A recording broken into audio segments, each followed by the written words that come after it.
Hey guys, it's Sharon from Digital Nomad Quest, and today we're going to go over how to save your first $100,000. Now, saving your first $100,000 can feel nearly impossible, but after you get to that milestone, things become a lot easier afterwards. I would say your net worth grows exponentially, and you're going to definitely see the results after that 100K. It'll grow a lot faster because the more you invest, the more your money works for you. Now, even if you have a lower income, don't fret, because actually, if you look at this study, Ramsey Solutions did the largest survey of millionaires ever with 10,000 participants. And in that study, Teacher actually made the list of top 5 careers that hit the millionaire point. And in the article, they even said that 1/3 never made 6 figures in any single working year of their career. So people think, for example, that you need to have a super high income to get to millionaire status, but that is just not the case. So if that's the truth, that means you have the potential, no matter what, to essentially save up your first $100,000. But transitioning from spender to saver can be really challenging, and that's why I wanted to cover these different tips so that it can hopefully help you on your journey to save your first $100,000. So let's just get right into it. First one is you want to have a goal. Now, without a goal, it's going to be really hard to reach that $100,000 point. If $100,000 is your goal, you want to figure out your time frame for reaching that point. So if you give yourself a realistic goal, it's going to make every year easier and easier. So if you don't have a financial plan or a goal, it's just going to be a lot harder. It's like you're going to be walking with no direction and you're not going to progress anywhere. Now, your goal doesn't even have to be 100K right off the bat. It can actually be getting out of debt or saving your first $10,000. So that leads me to number 2 is to break down your goal. So if 100,000 is your ultimate goal and you've decided you want 5 years to achieve that goal, then you want to break that down into even smaller milestones. So like I mentioned, it might start with being debt free, then saving your first 10,000, then 50,000, then 100,000. And you want to map out the amount of time it takes for each of those, as well as your strategy to get there. For example, if you're earning $4,000 a month and you decide to save $1,666 a month out of that, that means you would reach your 100,000 in 5 years, and this isn't including if you were to invest that money. So obviously you can reach that time frame even faster if you decide to invest it in specific assets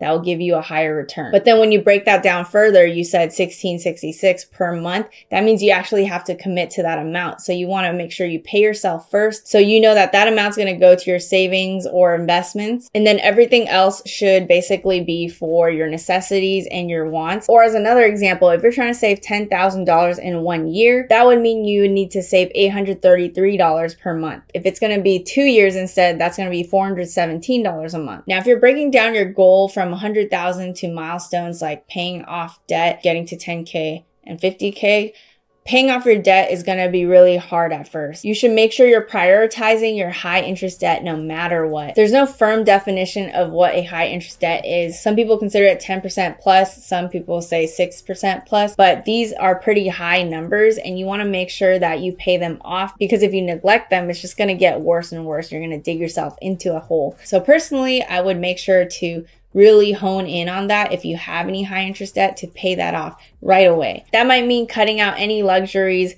figuring out how you can save on food, going out less with your friends. All these things are going to help you put more of that back into paying off that high interest debt. And you just need to prioritize that right away if you want to help your financial situation. You have to cover this debt no matter what. And I think getting to that first $100,000 will feel a lot easier once you pay all of that off. There are a few different strategies to paying off your debt. One is to pay the smallest debt off first. Another one is to pay the high interest debt off first. I personally think it's good to pay the high interest off one first, even if it's not the smallest one, just because that one is probably costing you the most. But people argue that paying off the smallest one can give you more confidence. So it's kind of up to you what your strategy is depending on your personality type, but make sure to really prioritize paying off your debts. Once you tackle that milestone, everything's going to feel a lot more open and full of possibilities.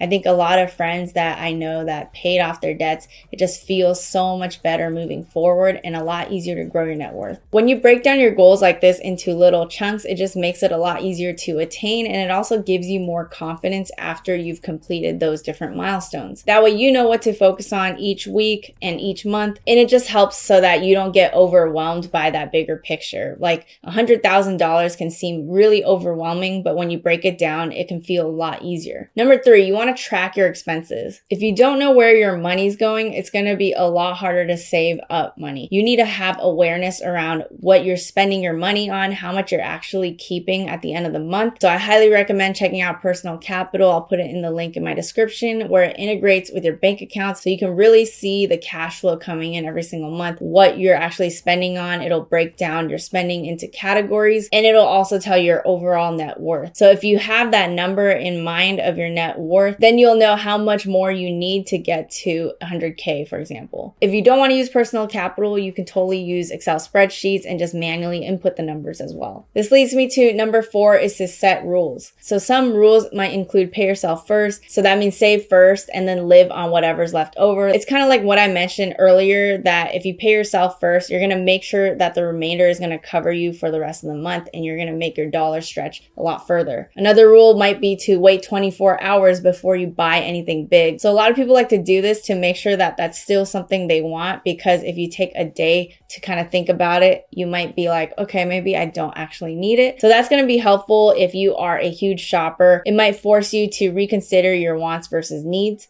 and then really cut back on your spending. 2 other rules might be to not fall victim to lifestyle inflation. So lifestyle creep is basically the idea that when you have more income, you end up spending more money. So instead of doing that, you know that you made it work for you when you had less income. You can do the same if you have more income, and you just put the difference into your savings and investments.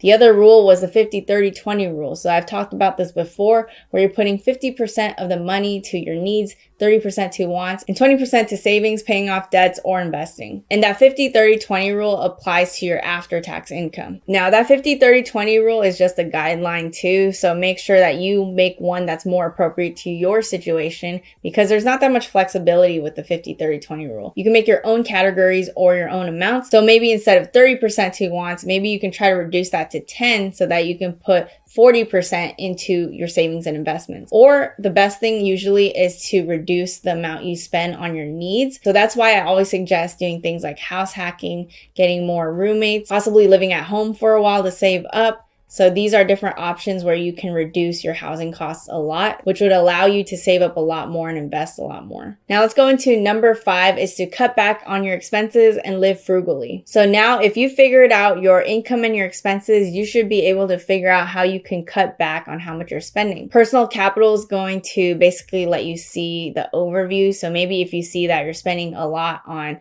ice cream or on clothes or on subscriptions that you never use, you can figure out how you can cut those out. I think surprisingly, expenses can add up so much over time, so it's really important to see how you can cut back, especially the recurring ones. If you have any unused subscriptions, you might as well cut those out. You can see if you can live without Hulu or Netflix, or even your gym, for example, for just like a little bit of sacrifice in the beginning so that you work out at home instead. You cook and eat healthier foods instead of going out all the time. See how you can cut back in those ways. So this doesn't mean you have to live super frugally forever. This is all about how to get to your first $100,000, right? So you need to make some sacrifices up front. That'll make it so you are able to achieve those goals. I feel like you have to have patience and delayed gratification in order to meet your net worth goals. And I think overall, when you pick up these habits, you might end up doing that more long term and you might enjoy it. For example, for me, when I was working for $15 an hour at a $30,000 a year job, I always thought about money like time. So for example, if I wanted a $300 bag, I would think, is it worth 20 hours of my life to buy that bag? Because 15 times 20 equals 300.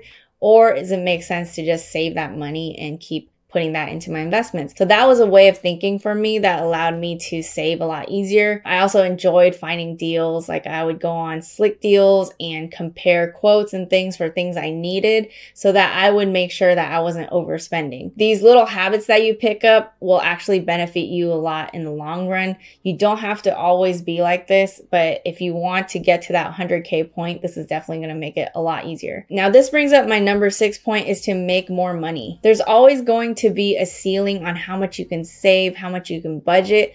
But I think the best way, honestly, is to make more money. Now, if you're thinking, look, I have a $30,000 job, I don't have time on my hands, I don't think I can make more money, you need to figure out how much time you're spending on like watching Netflix or just chilling on weekends and things like that.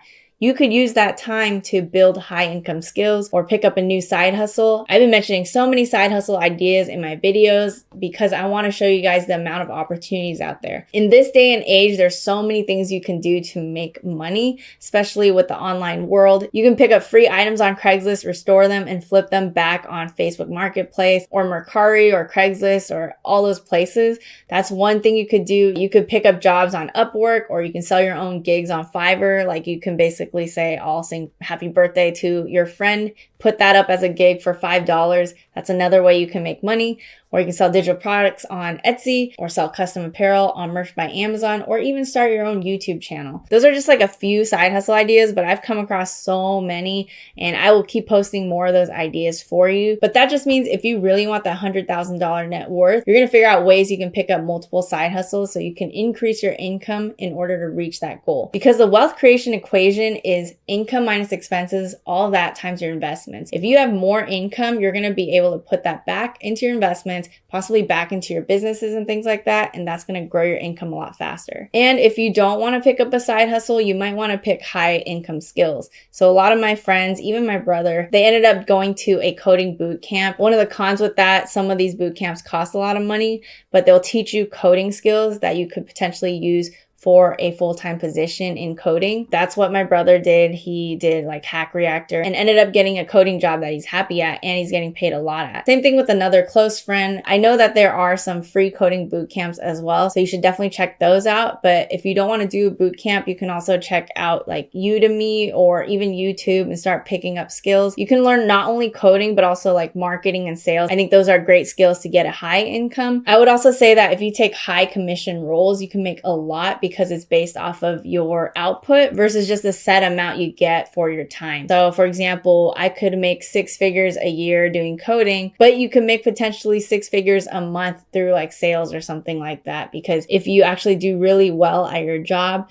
it's based off of how many sales you get for the company, and then you get commissions per sale. So things like that, figure out ways you can spend time building high income skills and learning about new side hustles. Chances are you're working a 9 to 5 and you still have weekends and weeknights that you could figure out in order to help you make more income. At one point, I was at my full-time position and taking 2 part-time roles, as well as building my passive income streams on the side. So I was really working on multiple things and working extremely hard, just like not hanging out with friends, because in my eyes, that sacrifice was worth it to get me to a certain point financially in order to free up my life, essentially. And lastly, this brings me to number 7, which is to invest your money. So when you free up money after you've paid off your debts, you start having some income saved up and potentially have an emergency fund in case anything happens. So I would definitely say try to have 6 months of expenses as an emergency fund. You can start slowly putting some of that money into your investments. Most successful investors invest their money early. They're putting their money into assets that are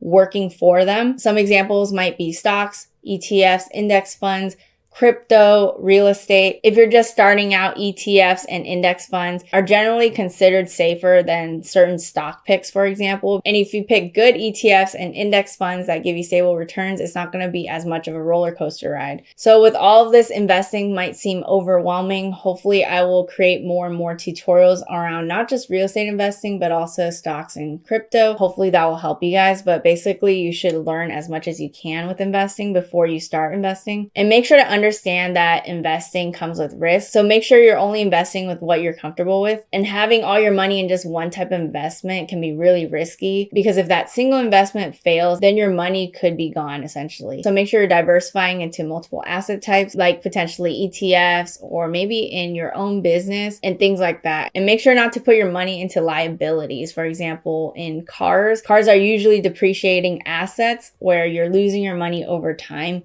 and usually you're paying off a car loan. So be careful with what you're investing your money into and continuously learn about personal finance. The thing is, if you're just saving your money and not investing it, there's inflation where you're losing purchasing power over time, Inflation is usually 3%, but they're at all-time highs right now, which means your money is losing its worth. Whereas if you're investing in safer investments, usually they give you a return of maybe 7 to 10% historically. It depends on what you're investing in. So that's what's going to help you combat inflation. Now, I hope you guys enjoyed this episode on how to save $100,000. These are different steps I would definitely consider when you are trying to grow your wealth. It might feel extremely hard to get to that point, but don't worry. It was the same with me, and it was probably the same with most people, where that point might feel really slow and difficult, but it really exponentially grows over time.